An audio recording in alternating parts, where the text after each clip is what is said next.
You're listening to another classic episode of The Steve Austin Show, only on PodcastOne. All right, sitting here with Will Sasso. Will, welcome to the crib. Thank you very much. Thanks for having me, Steve. How you doing, man? It's been a long time since I've seen your ass. I'm good. Yeah, it's been a while. When did we do Mad TV? That would have been, I think that was 2001 or 2002. I think it was 2002. And then when did you do Monday Night Raw? I did your show in 2002. Yeah. Right. So it would have been the same couple weeks there where I came on and pretended to be you. Dude, how you getting along out here? I'm doing okay. How long have you been out here in Los Angeles? I've been here around 17 years. And you were born and raised in Canada. I'm originally from a small town called Ladner, which is outside of Vancouver, British Columbia. So how does that work, just from like a work visa standpoint, or how does that work? I got the work visa first. I'd been working as an actor since I was a teenager in Canada, and then when I was 20, I came out here and started working and got a visa, and then ended up moving out here, and then you got the green card, and then now I'm a citizen of the States. So 17 years? Yeah. You dig it though, right? I love it. Yeah, I love LA. What do you like about it? I always say when LA becomes challenging because the business is insane and it's a bunch of douchebags and there's 4 million people just sort of rammed together and a million of them are jerks. No, actually about 400, maybe 300,000 to 400,000 of them, but that's a lot of jerks. Right. It's every cheerleader from every high school who's not the best actress in high school, but the loudest. She's here, and then every tool from Drama Club. He's here, but I always say, well, I live in Southern California, right, which is beautiful. You can go, 2 hours that way, you're in Big Bear in the mountains.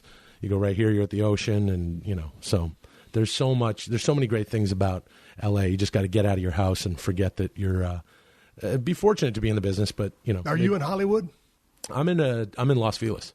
Okay. You know that is? It's like the Griffith Park Observatory. Yeah. How'd you end up out there? Because if you've been here for 17 years, you kind of made the rounds into the different neighborhoods. How'd you end up out there? Yeah, well, I mean, when I first got here, I had an apartment in the Valley because it was safe, and then I lived all over Hollywood because whatever, and then I ended up buying a house out in Las Feliz about 11 years ago. What's the vibe out there? Because here in the Marina, it's a little bit different than Hollywood. Mm-hmm. A little bit different than Studio City. Everything kind of changes a little bit. Las Feliz is nice, and a lot of people are moving out there. The architecture is great. There's a bunch of great homes, and I got I love my place. I got my place, and it's it's a nice house and stuff. And it's mellow. The streets are a little wider. It's not like Hollywood.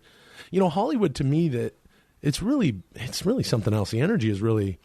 Everyone's trying to get somewhere at the exact same time and no one's going in the same direction. Right. So it's a real mess. I mean, it's really a mess. I just can't, you go there, you run into town to do whatever, you're doing work, you're shooting something, whatever. But to me, I just got to get a little bit out of town, even though I'm not totally out of town. Right. Where you are here is not totally out of town. Right. Hey, man, so when you come here from basically Vancouver, right? Mm-hmm. So how do you deal with the stupid things that happen out here? I've been out here 10 years, and I was just going to do a gig in Culver City, come back and talk to you. Yeah. And, people driving while they're texting. It's one of my things that just eats me up. Yeah. And then the guy in the Prius beside me trying to run me off the road because he wanted to get in my lane. Right. And he wouldn't use his blinker to do it. And there's a guy in the Jaguar in front of me. He's texting while driving, and you got the people on the corner. Right. They've got their phones right up to their face. They won't look when the little green pedestrian sign, the white pedestrian sign says go ahead and walk. They won't even look both ways because they're too busy texting. It's these little bitty things that just eat me up. Have you noticed now that the cops are texting? No, I've seen that. Really? Where you're at an intersection and the cop won't get off the line in the other lane because he's on his phone. So he can't even bust someone for being on their phone because he's on his phone. It chaps my ass. I got to ask you though, how the heck do you? I mean, you're the Texas rattlesnake. How do you not just beat the snot out of somebody every day? Well, here's an interesting thing. I was going down to the studio today to do some voiceovers. And once I got there, Hershey, my chocolate lab, goes everywhere with me. Mm-hmm. I let her out to do her business, and she took a dump. Mm-hmm. And so I always have a little plastic shopping bag with me that I save in my center console because as a responsible dog owner, and living in the city, you always pick up your dog's mess. So I picked it up, tied a knot in it. So when I was driving home, somebody was going to cut me off, I was ready to let something fly, Will. It's tough. I was in the back of a car one time riding to a gig, and a limo driver kept getting cut off and messed over. And finally I asked him, I said, dude, how do you maintain your sanity? Right. Because I said it would get on my nerves. And he said, I'm just a professional. Right. I'm getting paid to do this, and I don't take it personal. Right. But sometimes, when you got these idiots sitting there texting, I take it personal. Yeah. Some of these people will just sit there and watch the person text and will not honk their horn. Oh, that's the other I'll thing. get on a horn quick. Absolutely. You? Absolutely. I'll lean on the horn. Yeah. I do that obnoxious.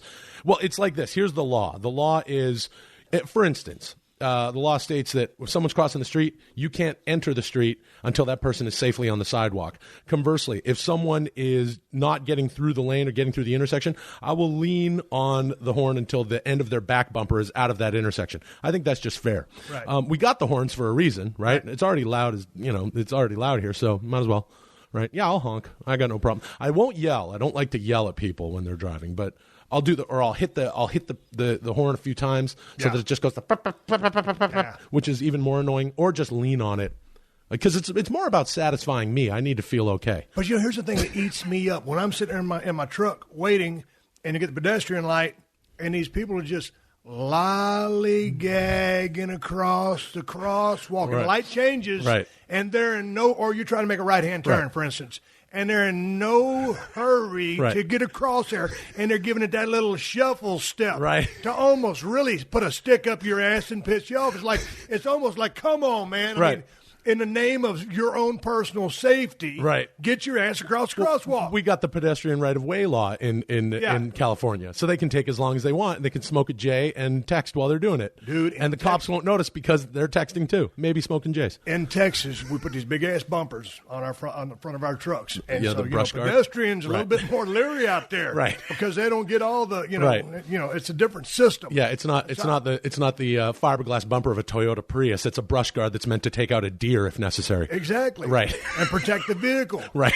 So we're here. You've been here for 17 years. I've been kind of able to finally, I have my hobbies that I like to do. Yeah. I'll put my target right up there in my front yard. I'll shoot my bow in the front yard. Nice. I got a shooting range I go to.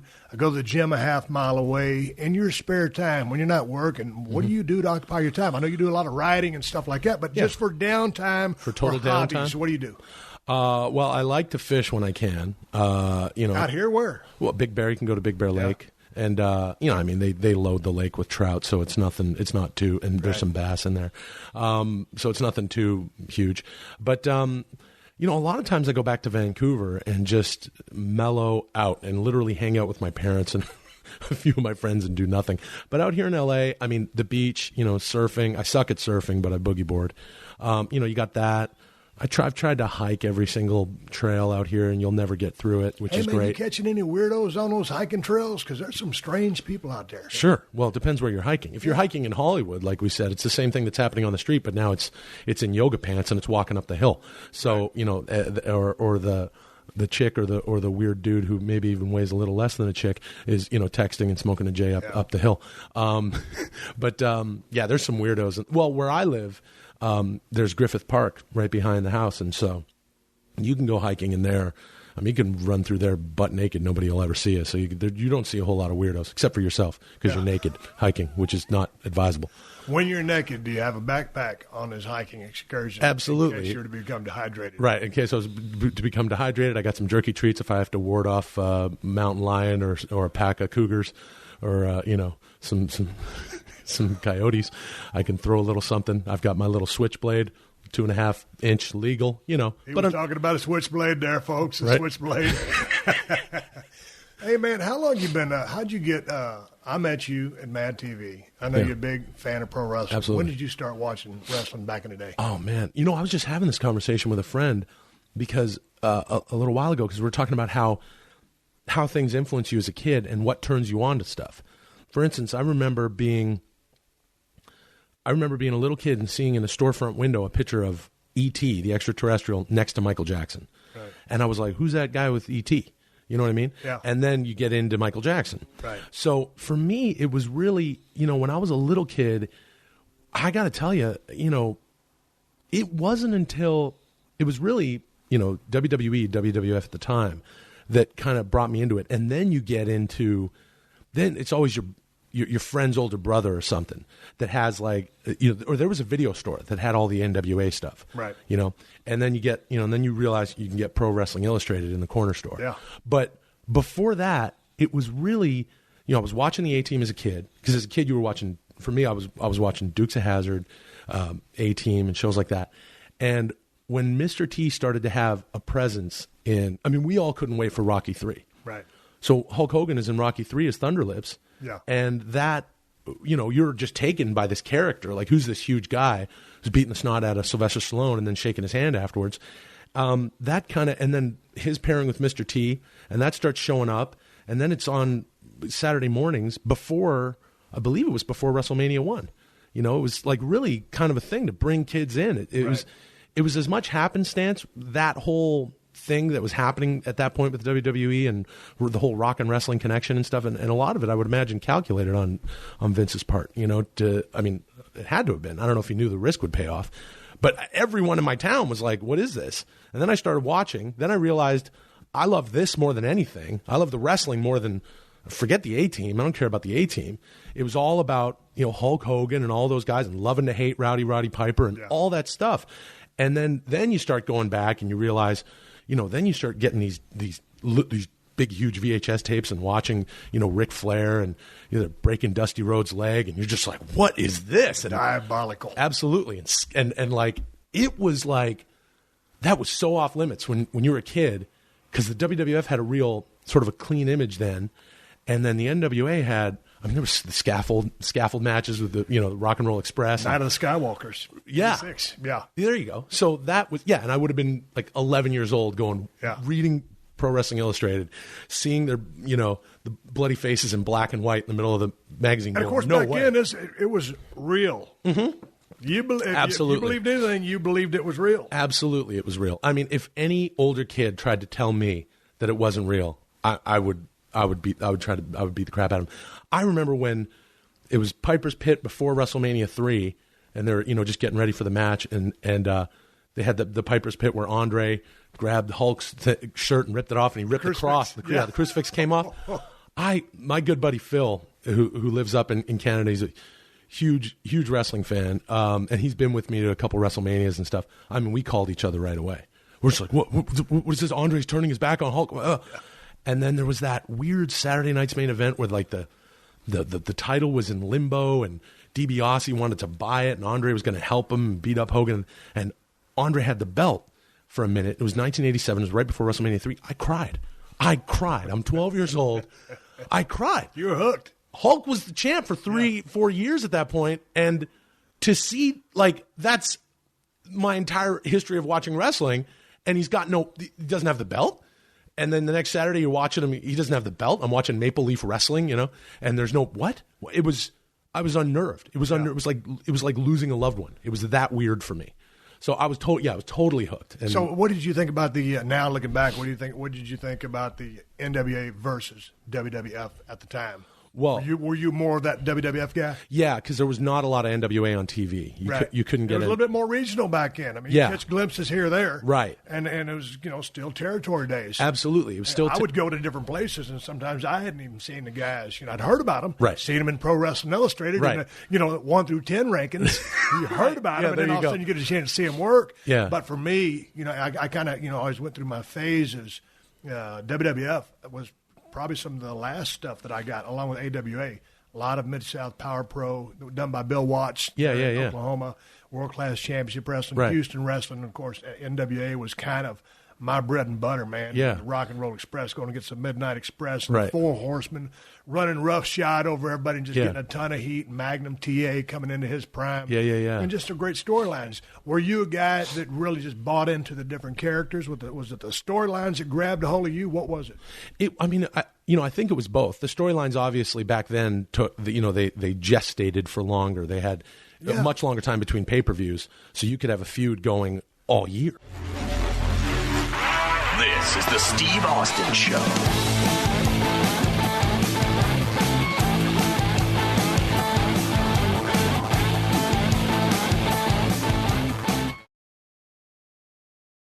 the way things are these days with television, social media, and the whole, everything is rush, hurry up. Yeah. It's hard to let things play out like that anymore. Yeah. Back in, it just seemed like an angle would last forever. Yeah. Finally, when you get to that payoff, there was a personal issue there. Absolutely. And the heel had a ton of heat, and you wanted to see that baby face get make his revenge, or get that belt back. Yeah. And, you had to go see it. I think for that reason, I sort of enjoyed the storylines more than the characters because, especially as a young kid watching, again, mostly what was on TV was WWE, the old WWF at the time, versus, NWA, which you would just read about, or you would be behind the times. And in my area, because it wasn't on TV, you'd have to get the VHS tapes. Right. And there was one place in the middle of town that had them. And you would go and you'd get Starrcade and go home and watch it. And it would be like watching wrestling on the moon. Because it was like totally different.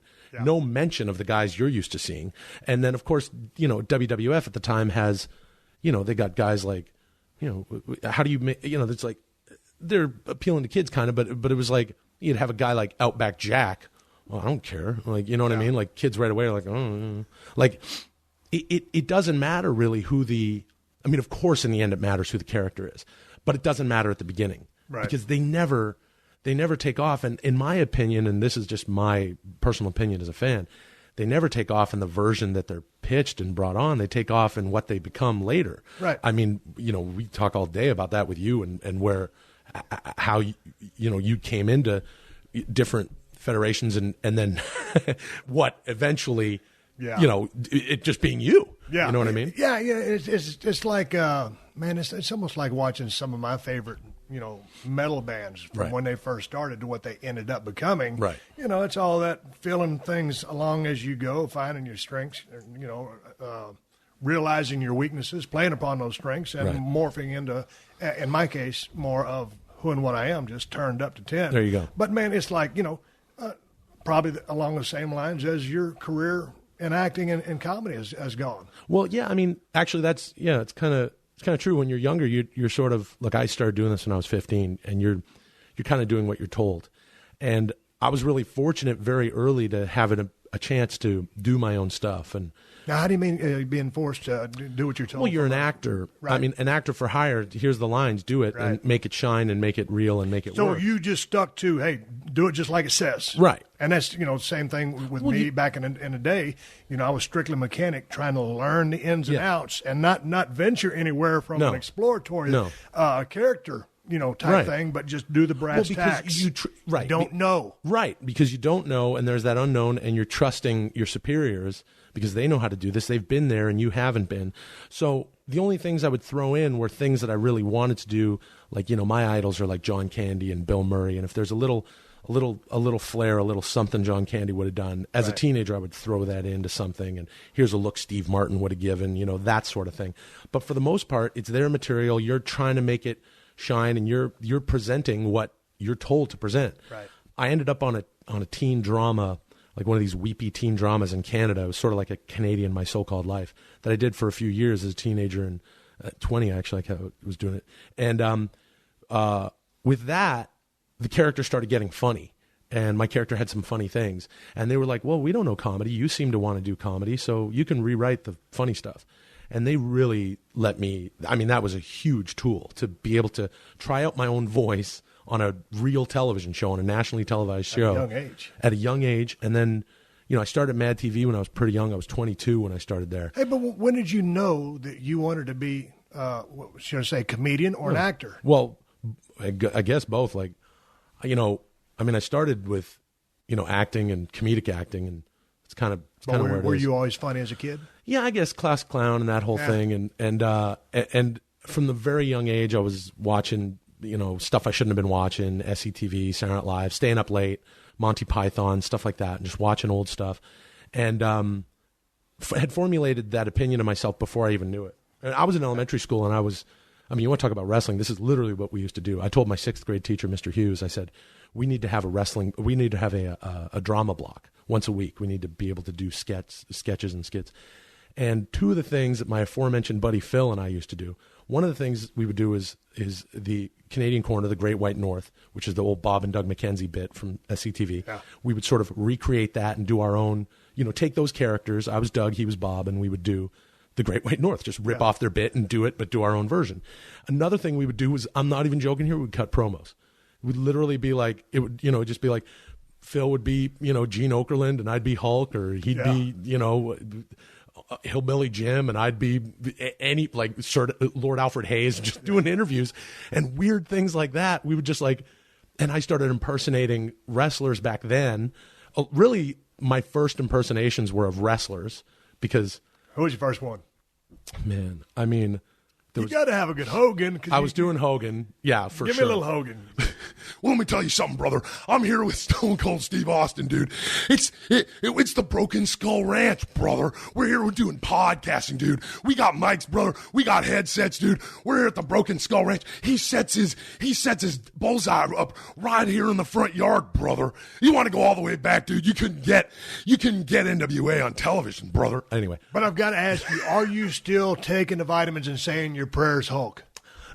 Let me tell you something about the 3 commandments of Hulkamania, brother. You got to say your prayers. You got to eat your vitamins. And you got to train, brother. A lot of people forget that part. Nowadays, they're just walking down the street, texting, smoking that J, brother. Put that stuff away. Get some vitamins, dude. You got to, hey, come over here, Awful Alfred. You got to try this shake, brother. It's got your eggshells. It's got your protein. Get over here, Mean Gene. But I was doing that as a kid. I was doing, I remember the, Bobby Heenan and the Islanders stole British Bulldog's dog, Matilda. Yeah. And which was such a weird, as a kid, I was like, this is a great angle. Yeah. Because I was sucked in. I was like, you can't take their dog. But you weren't thinking it's a great angle. You were thinking they really stole the dog, right? Which is why it was a great angle for an 11-year-old. And I just remember them, and God bless both of them, okay? But the promo they cut with, you got Dynamite and Davey Boy, like feigning that they're sad, man. I mean, even as 11 years old, I was like, there's something, I don't quite buy this, because you got Davey Boy, like literally, like Dynamite's got his head in his hand like this, and he doesn't even know what to say. And Davey Boy's like, Matilda, we love that little dog. Bring that dog back, Bobby, and bring it back. We love that dog like a child. Bring it back. But someone gave him a note before they went on, like, put your head in your hand, right? Like, that'll show that you're sad. So you got the British Bulldogs with their heads in their hands. You're killing me. But, as a kid, you're buying it because it's like, it's what you're told is happening. But I was like, what the, so we do that one. Bring the dog back. We love that dog. Bring it back, Bobby. And then the Islanders, bring it back. Bring the dog back. The promo was just them saying, bring the dog back for 2.5 minutes. We do that. I would do, Ventura, like, well, better now because I'm older, but we say the sayings like, your close only counts in horseshoes and hand grenades, Monsoon. I'll give credit where credit is due, Monsoon. It was everything had to end with Monsoon, and then you sounded like him. They were great together. That was they were fantastic. 1-2 punch. Yeah, Pandemonium, Jess. You had a superstar, Billy Graham. Oh, I couldn't do. I don't even remember. He had a pretty normal voice. No, he would kind of lisp like Dusty Rhodes. Yeah. He did lisp, but superstar Billy Graham. He did sound like Dusty. But that's a little bit more Dusty. Yeah. So then you got hard times. You don't know hard times. Hard times when you go back to you go to the warehouse, you go to the plant, and they say ain't no more work. You don't know hard times, Ric Flair. We do, Randy Savage. Oh, yeah. Oh, let me tell you. It was always... I remember talking to Triple H about it, like years later when we did Mad TV, and Triple H came and did Mad TV, and we were joking around about impersonations. We shot a little something for WWE TV, and he said the thing you got to do is that Savage would do is thinking, which he told me was just him thinking. Yeah, like what the Ricky Steamboat cup of coffee in the big time. Well, what is that, Randy? What is that, Randy Savage? This is Ricky Steamboat's cup of coffee in the big time. Dig it! The other thing about us sitting here watching you do these impersonations, and when you're doing them, your facial features change. I mean, you look like Will Sasso, right? In the vein that you look a little bit similar to me, but your voice, your face is morphing into these people you're impersonating. And I was talking to a guy Carrie Kasem's boyfriend was a sound actor, voice actor. Okay. And when he was starting to lay some Pacino on me and some Sylvester Stallone, and we're good. Yeah. And as he was doing it, I mean, he would change his face to look like Sly. You got a Sly? No, not really. Yeah, but you change change your facial features to make that sound. Well, it's almost like your face will tell your voice what you're doing. You know, like Hulk Hogan always had his eyes wide open, brother. And I always joke around when I do it with my friends where I go, you gotta, and now for the listener at home, I'm throwing my hand out to the right, my other hand out to the left, and then one down the middle. You gotta put your hand out here to the right, brother. And then you talk about the other thing, you put your hand out here to the left, and then you put your hand down the center, dude. So he talks in threes. You know, it's like, the physicality is so much a part of, because as a viewer, when you take it in, if you're someone who impersonates voices, you take in the whole thing. Right. So you almost need those physicalities to bring it back out. Like, you know, Macho Man had a specific thing that he would do with his hands. His finger was against his thumb and his pinky would come up. You know, that or my good buddy. Do you know Tommy Blacha? He wrote for the WWE for a minute. No. He was a story guy. Interesting story, that dude, because he was writing on Conan O'Brien. Vince came in as a guest, said, well, you know, we're always looking for writers and stuff, and he realized, I got to do this. He's a huge wrestling fan. So Tommy's a good buddy of mine. He created that the heavy metal cartoon Metalocalypse. Yeah. Anyway, so we'll talk wrestling all the time and stuff, and he was doing Harley Race for me because he was talking about, and Harley Race had his pinky up. Yeah. You know, like had his pinky up, and you know, was let me do. I can't even do a Harley Race, but Harley always talks about like this. Yeah. He never raises his voice. There you go. So you have to lean in real close. Here's a story. Harley had caught a rattlesnake and sewed his mouth closed and put him in the back of a guy's car. What? As a rib. It was a payback. So, you know, when Harley Race says something, it is true because that's just the way life is. So I had to call him on it. I said, Harley, how did you catch the rattlesnake? I baited him with the left and hooked him with the right. And if Harley says it's true, but that's and if he was going over a finish, he would be lacing up his boots, and then he would grab his cigarette with these two fingers, put the cigarette down, and continue lacing his boots. That's fantastic. Yeah. Oh, that's really good. Coming forward like that. Yeah, that's really great. Yeah, the physicality definitely. I mean, all the kids in the playground back then were, you know, I mean, and now you watch TV, like, you know, I remember I watched that. It was really interesting for me to see guys that are, you know, now have been WWE superstars over the past several years who are my age and grew up watching the same stuff I watched. So when I watch there's that Ultimate Warrior DVD that the company put out a little while back, and you've got Jericho and Edge and Christian and everybody going, Hulk Hogan. Like, that's what we were doing on the playground. Yeah. And you would imagine Edge and Christian would be doing the same thing, joking around with their friends, like, you know, Hulk Hogan, you know, like, open up the captain's door, Hulk Hogan. That stuff. And yeah, but you know, think about it. You know, Warrior got a lot of crap for his interviews, but here's the thing about a great promo or a great interview. If you believe that, or if it enhances that character, that's a successful promo. Totally. Like a lot of guys ripped apart the content of those promos, and some of them are a little wacky. But, you know, I mean, the guy drew money. Yeah. And, you know, when you heard him talk, sometimes you're like, man, it sounds a little crazy, but that's the Ultimate Warrior. So it was very true to who and what he was. So I dug it. Yeah? I think back then, yeah, I mean, look, the company wanted to put it on this guy. And it was like, so I just remember, like, as a kid going, what is he talking about? Yeah. But everything else was so strong that it was like you had to believe it. And everything was so crazy. He's got the blown out hair and every color in the spectrum hanging off him in tassels and face paint. And so it doesn't matter. It's like, you know, look beyond the Quasar, Hulk Hogan. I talked to the warriors on the mountain. It's like just 3 minutes of gibberish, and it didn't matter. No, it didn't. I mean, I already believed that the Islanders, that Haku Tama and Bobby Heenan stole Matilda. So I'm pretty much going to believe anything after that. What was your? Do you have any recollections of your favorite match? Oh man. Well, I remember as a teenager, me and my buddies got the ladder match. We rented that VHS tape over and over again. The Shawn Michaels Razor Ramon ladder. Yeah, that was a crazy match. Awesome, off the charts. That match was unbelievable. Some of the bumps that Shawn Michaels took were so, I mean, they were definitely Shawn Michaels, but they were also so comical. He pulled out so many comical, just the spitting in the air and his ham hanging out of the back of his trunks. Which you can get away with at that certain level. When you look at them, are they over the top? But it's working because you're totally buying into it. If you guys can hear the sirens here, they're coming for Will Sasso. Coming for me. We're here in Hollywood. That's the way it is. Free. Talking to Will Sasso. Hey, you're on Twitter at Will Sasso. Yeah. What's the name of your website?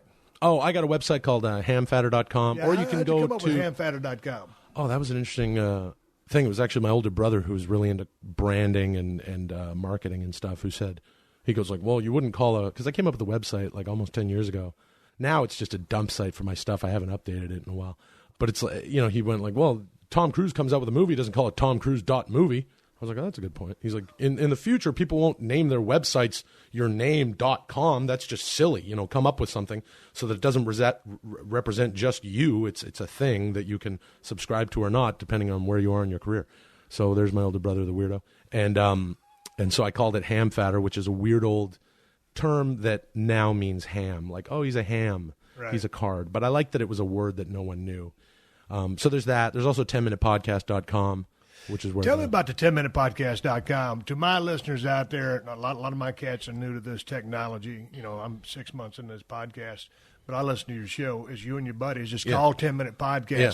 Now, why is it 10-minute podcast? Because sometimes it's 10 minutes, sometimes it's 11 minutes and 37 seconds. Right. So why don't you call it the 10 minutes and change podcast? That's not a bad idea, but the only reason it runs over is for ads. So the actual podcast itself is always just 10 minutes. So you guys are always doing like a skit or a little gimmick thing going. Yeah. Do y'all sit there and create that and write that, or are you guys just sitting there with a couple of mics riffing? We just riff. I mean, it's myself and my good buddies Brian Callen and Chris D'Elia. We're both actors and comedians, and we've been doing it for about a year and a half. And a lot of the shows are just based on us just ripping each other. And, these are two of my best friends, so we can be totally honest and open. And it's sort of a version of talk radio that you're not used to, where it's like guys really laying into each other. And the fans of the show have really taken it on, and they call Brian Callen Bit Killer Jones because he'll mess something up, and we call him Bit Killer Jones, and they tweeted us. We got the Twitter for the podcast, and they're like, hey, at 10 Min Pod, you BKJ, sure BKJ'd it up, and this whole thing. And there's those, and then there'll be ones where, oh, well, Will's not here today, but sitting in is Arnold Schwarzenegger. Which is you. Yeah, hi, this is Arnold here, And I just want to hang out with you guys. I don't want to do, talk about the movies and the, Dylan, you son of a bitch. I don't want to do that. I just want to hang here. So we do that, or we'll do we've had Hulk Hogan. We got to do that again. I did a thing with just Brian and I, with me as Hulk Hogan, where I literally don't let him talk. Yeah. And by the end of it, he's just, it's like, yeah, that's right. He's like, can I just ask you a question, Hulk? Yeah, go ahead, shoot, brother. Ask me a question, brother. There's something Hulk Hogan loves 4 things, brother. There's a training, the saying the prayers, eating your vitamins, and questions, brother. Ask me a question, dude. He's like, I will if you be quiet. So we'll just riff, and yeah, it's fun, and you can do whatever you want, really. Now, how often does that drop? Once a week? Twice a week. Twice a week. Tuesdays and Thursdays. Tuesdays and Thursdays. And been doing it a year and a half? Yeah, about a year and a half. So what did you guys just get together and say, hey, man, just go ahead and just throw something out there? Because we wanted to do something together because the three of us have our own separate senses of humor away from each other, but then together we have a similar sense of humor with the three of us because we always rip on each other the same way. And so we had friends of ours going like, you guys got to do something together. And the three of us are going, we got to do, what do you want to do? And it's so hard to pitch a show and take it through. I've been developing television since I was on Mad TV, right. On the network level. And, you write a show, you develop a show, it goes through the pilot process, it doesn't go, and blah, blah, blah. Take all of those variables and introduce to that 3 separate guys with 3 separate careers to where Brian's doing his thing, Chris is doing his thing, they're on their own TV show, they're doing their own stuff. To get everyone together on a schedule where we're 3 grown men who have our own, it's impossible to aim high for that stuff unless you're making a movie and the movie's got a shot. What do you mean aim high? It's kind of hard to put any more work into it. It's hard to have the planets align to where you're doing it, on a TV show. Let's just say on a TV show on network or cable. To have those planets aligned to where it's the right idea and the network's behind it and they're going to green light it and it's actually going to end up on the air, which is a which is a really long shot nowadays, to have three guys who would like to, what if we're going through the process of developing and Chris is like, no, I got my other thing I got to do and I'm under contract there. And it's like, oh, we got to replace you? That messes everything up. Or we got to replace me or Brian. So it was like, what can we do? And the thought of podcasting came up and I was like, yeah, I want to do a podcast, but the three of us will never sit down for an hour and a half and record a whole, a thing like that, because again, it's three guys' schedules. Yeah. So it sort of came out of necessity, and not to say I came up with it, but I came up with it. And I remember I was just on the treadmill at the house, and I was watching TV. I was on the treadmill. I don't even remember what gave me the idea, but I have a little laptop mount on my treadmill. All I remember is that I bought 10minutepodcast.com, the URL, before I got off the treadmill. So I was like, how come no one's thought of this? So it's just 10 minutes. We get together every 2-3 weeks. We record a few of them, and I release them twice a week. We got podcasts for weeks. So how many shows you guys get together and record where? At each other's house? Make the designated meeting spot? Yeah, we do it at my house. I've got a little studio space in the bottom of the house. And, they come over every 2-3 weeks, and we try to record 5, 6, 7 episodes. And we always have a rule where we get together and we just hit record. Like the first 2 or 3. It's like sometimes someone will come in, like Chris does a Jean-Claude Van Damme impersonation. It's really funny. And it's like, oh, I want to do Jean-Claude doing this. It's like, okay, well, let's save it. I have a couple characters. I have a black comedian named Shauna, who was a woman. People didn't even know it was me for a while. I have a character, this weird abstract character called Everybody's Dad, who just speaks from a fatherly, but he's everybody's dad. So it's this abstract. Well, Brian, you remember when you were a boy, I'd sit you on my lap and make you pancakes and give you a haircut. No, I don't remember that. You were not my dad. Well, I'm everybody's dad. And he slaps the guys, and I put in sound effects later. Yeah. And like, watch your mouth, and he's slapping them. But we just sit down and start recording. Give me some Shauna. Hey, y'all, what's up? This is Shauna. She's sort of, I can't even say it really for your audience. Is this the Tuesday show? You don't want me to say what she says. She gets very blue very fast. Right. And she's like, hey, y'all, I remember I saw Brian, first time I saw Brian on TV, on Mad TV, I fell out. I fell out. I was like, oh, that's my baby Brian. That Brian. Hey, baby, what's up, baby? But when you guys get together, I listen to about 5 y'all shows. Okay. And to me, it's like the way I could equate it to, you see that you guys are real good friends, obviously a lot of chemistry, but you guys are just doing it to make the show good. It was almost like a wrestling match, because anytime my approach was to make the wrestling match good, not to shine or get all the attention, have an entertaining match. And that's what you guys all contribute to make a good show. Neither one of you is trying to hog too much to be selfish, is what I'm saying. Well, if anyone's listening to my show, you know that Brian is definitely hogging the mic, and he needs to shut up. But yeah, it's true. Even when we're ribbing each other, it's like another guy is saying something. I remember when Three Stooges came out, we did a podcast, and Chris said, after the movie came out, he goes, hey, good job, man. I'm not joking. I thought for real, I thought it was going to make $12. And you did? Did it make more than $12? I'm like, Chris, stop it. Don't talk like it. $12, right? So you got to let the other guy. It's like taking a bump, you know what I mean? Yeah. So we're weaving in and out of each other, and if Brian can keep his mouth shut long enough, we all get a chance to talk.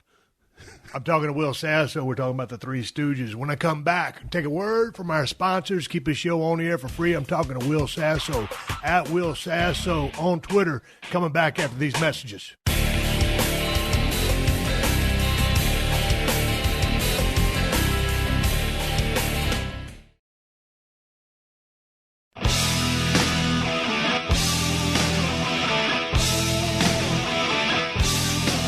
All right, Will, coming back now, I want to talk about the Three Stooges. All right. Because growing up back in the day, I am the biggest Three Stooges fan in the world. And I remember when I started seeing the trailers for the movie coming out in 2012, I didn't go see it. I'm real bad about seeing anything. Right. I get in trouble all the time. I'm the same way. I don't horrible. see stuff, yeah. But anyway, I paid $7.99 last night to watch it on my computer. Oh, okay. So I could talk about the movie.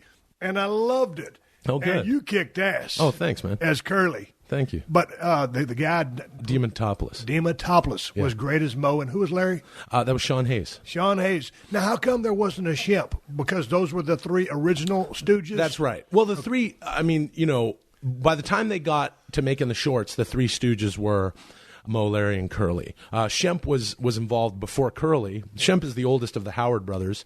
It's Shemp, Mo, and Curly are brothers, and Larry Fine is not related. So the Three Stooges, I mean, the Stooges originally, it was a couple other guys, and Mo and Shemp and Ted Healy. It was Ted Healy and his Stooges on vaudeville. Then they brought in Larry Fine, and then it was just this rotating cast. And then Curly wanted to join, and before he was named Curly, well, he was named Babe. Yeah, his nickname was anyway. Anyway, so but by the time they started making the shorts, it was Mo, Larry, and Curly. It was the youngest of the Howard brothers, Curly, and his older brother Mo. And Shemp was not involved. And then when Curly fell ill and wasn't able to do it anymore, Shemp came in. Now, you had to do a lot of research on these cats. Yeah. I've read about them a little bit back in the day. Man, when those dudes were doing the things that they did, now they were taking a lot of physical punishment. Absolutely. They were beating the hell out of each other. Totally, yeah. Now, how was that as far as, in your research process and you're trying to find out, who Curly is? Yeah. What kind of research did you do? I mean, because you nailed him dead on. Oh, thank you. Thanks. I watched everything. I had already watched most of it just growing up. I'd seen most of it, but now you're watching it with a keen eye to where I've got to become this guy. You're working on the impersonation, and you're the thing that sort of makes me the happiest is as far as portraying him is when I get a real Stooge fan, like an original Stooge fan. And for us, for the three guys doing it, for the Farrelly brothers and the writer Mike Cerrone, who grew up with the Farrellys, and those guys are the biggest Stooge heads in the world. Really the aim for the six of us was to have people believe this homage and understand that everything we did was the way they would have done it. Right. And so when I get an original Stooge fan, like someone, usually the first thing they say is, I didn't want to like it, but. Right. And they hit the little things that I did that they've never seen anybody do when they're impersonating Curly. Because I've seen people impersonate Curly over the years. It's just become a thing. Not too many people are doing it anymore, but years ago people were still doing it. It was still in that sort of the pantheon of pop culture. So there were little things that he would do with his hands to where I would watch everyone do Curly and I go, well, his hands don't just go together like this. It's literally this finger's on top of that. And why is his hand there? Why is his left hand a little higher? Well, it's because his left hand goes out when he starts to talk. Yeah. Little tiny things. It's the same thing as Randy Savage. Where's his pinky finger? Right. Where does it end up by the end of the sentence each time? These things are very specific and they are his tics. So you have to inherit the man's tics. Yeah. Every single little thing he did. There's these kids in the movie who played the young Stooges. They were wonderful. They were great, yeah. And Robert, the kid who played young Curly, I was kind of coaching him one day. We're just kind of sitting around on set, and we were talking about it. And I said, Curly understands 1% of what's happening, and he understands it about 3 seconds after everyone else does. So, great. and that was helpful for me because I'd been doing it, but I hadn't said it out loud to anybody. Right. Because all my work is internal. Yeah. But now I'm teaching this kid, here's what. So I said, just have the pained, confused look on your face with your hands together. And then when Mo says something, watch Mo. And Mo's saying, to whoever the straight man is, listen, Toots, we got to blah, blah, blah, blah, blah. Watch Mo. And then after Mo finishes his point, wait a beat and a half, then turn to the other person and go, then understand. Yeah. Wait a beat and a half. Just wait. You always understand everything a second and a half late. And when you put these things together, all their different things, it is the Stooges. So the illusion that we're trying to create is when you watch the three of them, you get that flavor and you get that sense memory of the original Stooges. Because Chris is doing his thing, Sean's doing his thing, and I'm doing my thing. And the three of us are doing it at the exact same time. When you put chocolate caramel and peanuts together, it's a specific chocolate bar, right? Whatever. So you get that flavor, whether you know it or not. How long did it take you guys to develop the chemistry you guys had? Because it was very good. Oh, it wasn't long. Believe it or not, it wasn't long. No, and those two guys were great in their own right. Yeah. But the one point I really enjoyed, there's a fight scene, Yeah. so to speak. Y'all all standing there, and it's just when all the shenanigans start going, Yeah. and it's the timing and the bend downs and Yeah. all those strikes. How many takes did it take you guys to film that stuff? I know the scene you're talking about where we're in the it's great. theater. Yeah, and we're because just you got all going- the classic Three Stooges sound effects dubbed in, Right. of course, because it's the Three Stooges. Yeah. And that's half the stuff that I love was the sound and those effects. those are the original sound effects. Those are the original Columbia sound effects. Yeah, that- and they're tremendous. They're Fox. At first they had their own sound effects, and the boys were like Pete and Bob were like, nah, it doesn't sound. We got to get the original. They went and got the original Columbia sound effects. They had to pay for that? Oh, absolutely. They paid a lot of money for that. It was worth it. It was absolutely worth it. Without that, it's like what? Because the other ones didn't sound right. So how long did it take to film that scene? Well, that scene took 3 or 4 takes of the whole thing, and then we punched in towards the end. You go in because usually you just stay wide. It's a 3-shot, and you have to be choreographed and just slap, slap, ding, ding, ding, bonk. Yeah. That was the only sequence that the 3 of us worked out before we flew to Atlanta to shoot the movie. That's where it was filmed in Atlanta? It was filmed in Atlanta, but we got together maybe 3-4 times here, like nearby in Santa Monica, and we're like, literally just opened the script and the Farrellys. We didn't know what we were going to do. Right. And we were all watching tons of it and going, here's a set piece, and we just started like a dance, putting together what you eventually saw, which didn't change much from that day in Santa Monica, where we all laughed like a bunch of kids and came up with that sequence of slapping and oh, Will, if you go down here, then Sean will reach across and slap me and blah, blah, blah. And it was that stuff. Yeah. And we did that for an afternoon. We shot it so we could remember it. And then the Farrellys were like, okay, we'll put that here. But usually we'd come in the morning and go, I'd say, oh, I want to do this bit that I saw. Like, I was just memory banking tons of bits. And I had... Are you good about picking up that kind of information and retaining it and doing it? Yeah, I am. I'm sort of like really intense about that, almost too much so, where I'm like, no, it's got to be this specific thing. And I was also shooting it on my phone. Yeah. So over a month, I'm like watching and shooting stuff, just really rudimentary on my phone, a little bit off the TV, so that when you're on set, you could go... Well, there was one time where they did the spin punch where the fist went the other way. And people go, oh, I don't think they really did that. And then you show them. Yeah. Here, look, here's the proof. And then they go, oh, okay. Well, all right, yeah, sure. And that's a very good Pete Fairley, everybody. But, you guys come in. What did he say? So every day we'd come in and go, we just throw everything at the wall. Because we had so many weird little segments and things we wanted to do. We just go to Pete and Bob. What if we do this right now? And they go, well, I don't think that fits here. Tomorrow we're shooting that.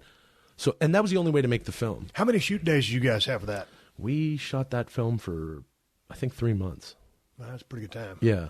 Man, I do a lot of low-budget stuff, man. So we got 20 days. Nowadays, they want to trash out everybody, and you don't really have any true rehearsal time for fights, and it's monkey see, monkey do it. It is what it is. So it's a different kind of environment. Yeah. Well, I think we were... Was it 3? I think the shoot days was I think it was 60 days over 3 months, over like 2 months and a bit. Where in Atlanta?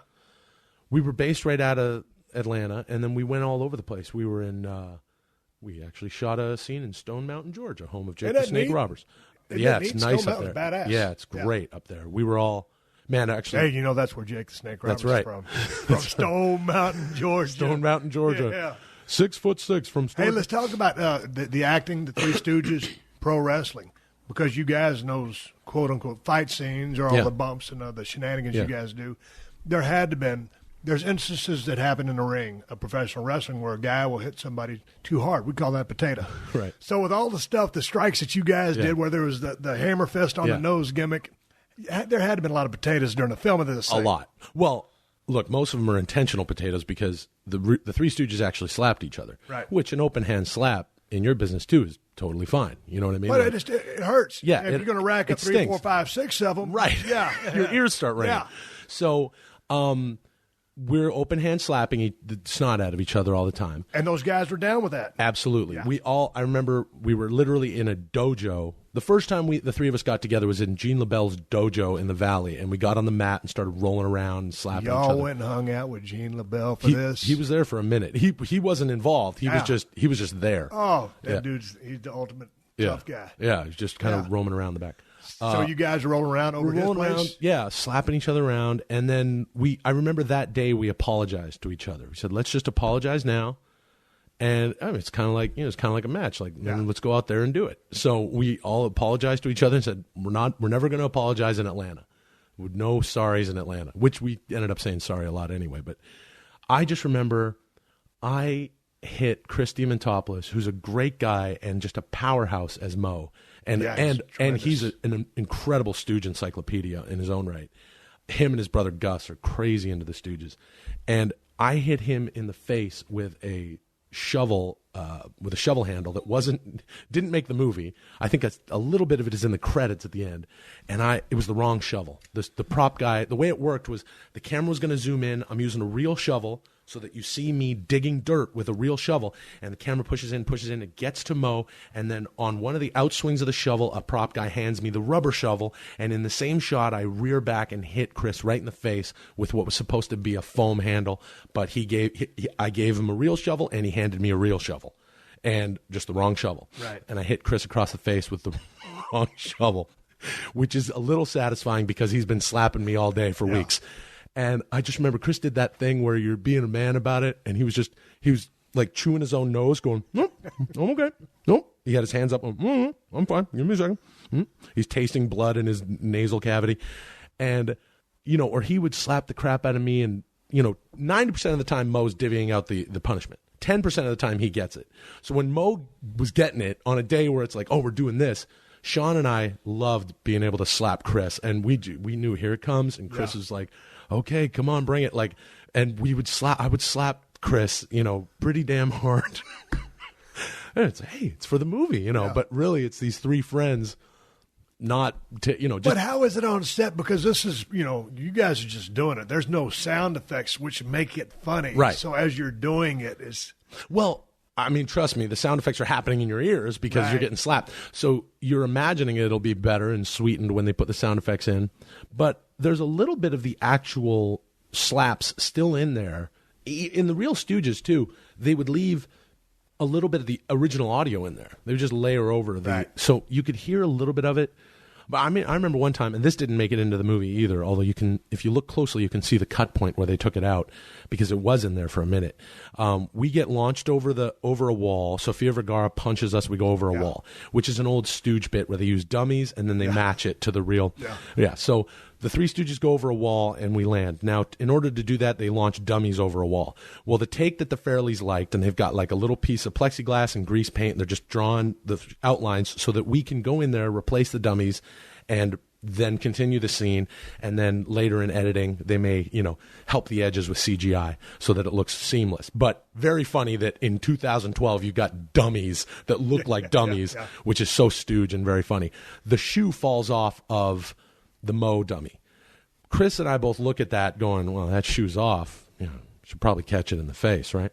And he was looking at me, he's like, yeah, I got to hit you in the face with this. So when Curly says his dumb thing, rather than Mo, because in the take anyway, Mo's going to have to be putting a shoe on because the dummy came off the dummy. So it's like, well, what if we, no. And Chris reeled back with this shoe and hit me across the face so hard, they heard it over, where the director hangs out in the Video Village. They heard it. 20 yards away, they heard, poke, this like hollow, poke, because it coming out of a shoe hole, poke. And they were all like, oh, what was that? And it's Chris hitting me in the face with a shoe as hard as he can, but then we got to match that. So a few more takes of that. So when you go into character, between takes, walking around the set, you coming out of character, you going back to Will mode, what's your method of how do you go about your process? None of us were like doing that thing where we were in character all the time. It was quite the opposite, actually. And the fun thing about the Stooges is, because it's so jokey, we're enjoying it as we're doing it. So we would laugh we were laughing all day as ourselves, just laughing. I don't think you could do it. Like if Daniel Day-Lewis played Mo and he wanted to be Mo the whole time, I think that would kind of be, it wouldn't work. It would be kind of insufferable because you were laughing all day. So you have to be yourself. And, you get into character faster and faster. I love what I do and I love, getting into these specific characters. And a thing that started happening for me was I would close my eyes and I could see the original Curly Howard. I would see Jerome Lester Horowitz doing what I was about to do in black and white before I did it, making the choices for me on something that he'd never done before, because I've seen so much of it that to me, I can't watch the movie because I watch the movie, I go, who's that guy pretending to be Curly? Right. Because I've seen so much, I'm like one of those original fans now who's like, well, I don't really want to see it, but you guys did a great job. You created the illusion, or I thought it sucked, or whatever they say. I'm one of those people who's like, I can't even watch myself because I've seen the original Curly do what I did 1,000 times before I did it. Right. And that was So you could jump right into character doing that. I would literally close my eyes and see him do it. Hey, what kind of money did those guys make back in the day? Did you ever find out in doing your research? Or They didn't make a lot of money at all. Right, I didn't figure they did. No, they really got screwed. The studio never told them how popular they were, never told them how much money they were making. Mo handled all the money for them. Right. He was the accountant for the boys, and he was very fair, and he was very fair. The studio wasn't very fair. I mean, they never had an original set built for the Stooges ever. Really? They were always shooting on the back lot and whatever was already used for something else. That was the whole game. Now, where were they filming this? They shot. Oh man, they were at the old Sony lot. They were there. They were Here in which town? was MGM. Yeah. Okay. Which used to be MGM, and Sony. Or no, that wasn't MGM. I don't know. What years did they film that? They started in 34. I think the 36 was by the time they started really putting out the shorts, and then they went all the way to 58 with Shemp, and then they became a little more infrequent after Shemp passed away, and then they brought in. I was such a fan of that show. Every morning before school, man, that was what I watched. Yeah. And some people didn't get it. 9 out of 10 did. Right. But that one person that didn't get the Three Stooges and Right. didn't dig it, I was like, dude, what's Yeah. wrong with you? Dude? Yeah. Is there everybody loves the Three Stooges. Yeah, you're either if that one kid liked Woody Allen, that would be the one kid. Let me do a little of the Curly voice for me before we wrap this Man, up. my voice is kind of low right now. I don't even know if I can. Yeah, I really can't even hit it. Don't hit it. Don't force yourself. It's a. Yeah, dude, isn't that weird? I can't even. It's isn't that a letdown? I can't even do curly. I'm curly and I can't do curly. But my voice is a little low right now. It is. I mean, when you roll up today, here's the thing. I was out waiting for you. You sent me the text message. You were going to be late, so okay. I'll pace around in front of the house and make sure he sees me. And because it's a little street, you might not see the numbers. So I'm under walking around, and here comes a brand new black BMW that I've never seen on this street. I said, "Shoot, man, that's got to be Will." He said, "He's low riding a new BMW." Right. Car kept going. It wasn't you. Went back in, back out. There's a white Mercedes parked across the street. I said, "Hey, Big Will's hitting it big." He's in a white Mercedes. It wasn't you. Here comes a white pickup truck with a bunch of lawnmowers in it. I said, well, maybe times are hard. Maybe times are kind of tough for Will right now. He's mowing yards to supplement his acting. Right. And you finally rolled up. Right. And so the fact that you can't do curly, the fact that you're late to my house, you just disrespected the whole process. Sorry. This is That's terrible. all right. Don't worry about it. I'm really sorry. I'd love to have you back on the show on another date. Thank you. I'll come at another time. I'll drink some throat coat tea, and I'll be ready to do curly, and I'll be here 20 minutes before, banging on your door. You are while you're not here. At Will Sasso on Twitter. You have the 10-minute podcast, which is outstanding. I've listened to 5 or 6 episodes. I'm going to catch more. What episode are you guys up to right now? Oh, I think we're around 170, 180. Oh, wow. I got a long ways to go. Yeah. And it drops Tuesdays and Thursdays. Tuesdays and Thursdays. And the other website we were talking about is? Hamfatter.com. Hamfatter.com. Yeah. You can check it. Are you like me? I've got a website called BrokenSkullRanch.com, and I haven't updated that thing in 6 months. I'll tell you what. The last time I updated Hamfatter.com, I should tell your listeners, don't go to Hamfatter.com. No, because literally the last time I updated it, I used to update it all the time. Last time I updated it was the Three Stooges DVD release over a year ago. Yeah. Well, because it's like, it's so weird now. We got so many different Twitter. You could have your Facebook fan page. There's there's Vine. Facebook, there's Will Sasso. Yeah, he's on Facebook too, ladies and gentlemen. Go ahead and get another plug-in for the kid here. But all these different avenues. On top of that, you want a website. Like, there's the things that people in sort of our business that are like, well, you got to have this and you got to have that, and then you got to have a. If the website doesn't have, I find that the website doesn't have a functionality nowadays. Like, it's housing your podcast. Right. I don't even know what to do with my own. There's no reason to have my own website, but I'll update it soon. So check it out. Yeah, I've been meaning to update mine too. I ain't going to take it down now that I put some work getting it up finally. So anyway, it is what it is. Hey man, thanks for stopping by the house. Obviously, we've known each other for a long time, but we've never really got to hang out and just shoot the breeze. Yeah, man, this has been fun. We got to do something together one of these days. By hook or by crook. Will Sasso. You can follow him at Will Sasso on Twitter. I'm Steve Austin, BSR. Thank you for joining us for another classic episode of The Steve Austin Show.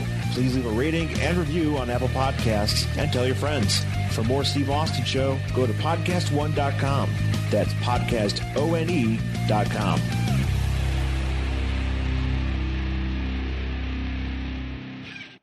Dive into true crime on Pluto TV. Unravel the mysteries with Forensic Files and 48 Hours. Investigate crimes with Dateline 24/7 and Unsolved Mysteries. With thousands of free crime movies and TV shows, Pluto TV is the true home of crime. Download the Pluto TV app on all your favorite devices and start streaming true crime on live channels and on demand. Pluto TV. Stream now. Pay never. What's up, guys? I'm Brendan Schaub. If you love everything mixed martial arts, I'm talking UFC breakdowns, UFC picks, one championship picks, Bellator, PFL, you name it, your boy breaks it all down. Tune into The Schaub Show, available every Monday wherever you listen to your podcasts. The Schaub Show. Enjoy. Yo, what's good? It's your boy, Big Brother Jake, a.k.a. Jake Warner, my government name. Check it out. I host a show called the Big Brother Jake Podcast, and I've taken my talents to the biggest and baddest platform on the planet. That's right, baby, PodcastOne. My show is unique as I talk about everything. Life, sports, entertainment, being a single dad juggling several jobs. I'm a hot mess, but it's damn entertaining. Subscribe and review now on Apple Podcasts and listen on PodcastOne or wherever you get your podcasts.